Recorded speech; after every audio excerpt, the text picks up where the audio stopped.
প্রিয় শিক্ষার্থীরা, আশা করি তোমরা সবাই ভালো আছো।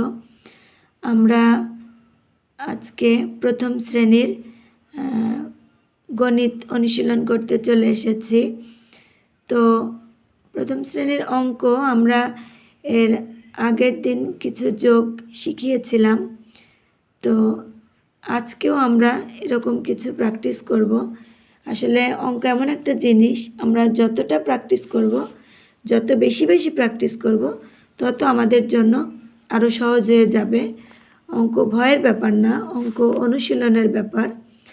তো আশা করি আমার ক্লাসগুলি যদি তোমরা ধারাবাহিকভাবে দেখো তাহলে তোমরা শিখে যাবে আশা করছি। তো চলো আমরা শুরু করা যাক।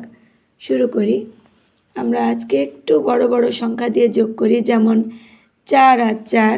তো আমরা যদি লিখি 4 যোগ 4 সমান সমান কত হবে? আমি আগেই বলেছি যোগ মানে বেড়ে যাওয়া। তো আমি এখানে যেহেতু 4, আমি 4টা দাগ দিলাম। 1 2 3 4। আবার এই 4, এর জন্য আরও 4টা দাগ দেব। 1 2 3 4। এবার সব এক জায়গায় করার পালা। তো আমরা যোগ করি, গুনতে থাকি। এটা 1 2 3 4, এর পরের থেকে গুনব 5 6 7 8। তাহলে 4 আর 4 যোগ করলে হয় 8। এরপরে যদি আমরা দেখি, এটা করি 2 যোগ 5।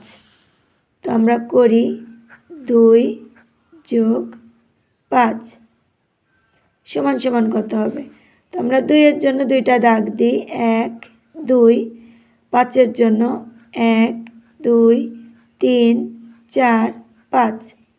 এবার যোগ করা পালা। সবগুলি দাগ বা কাঠি একসাথে এবার গোনা শুরু করি।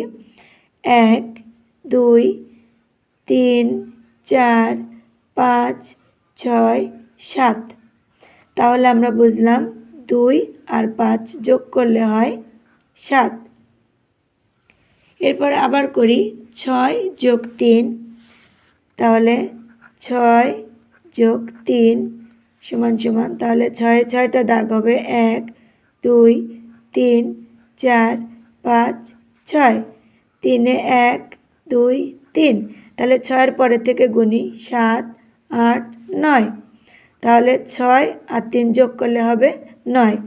ছোট সোনামণিরা, তোমরা এভাবে প্র্যাকটিস করলে ইনশাল্লাহ আরও ভালো শিখে যাবে। তো ভালো থেকো সবাই। আল্লাহ হাফেজ।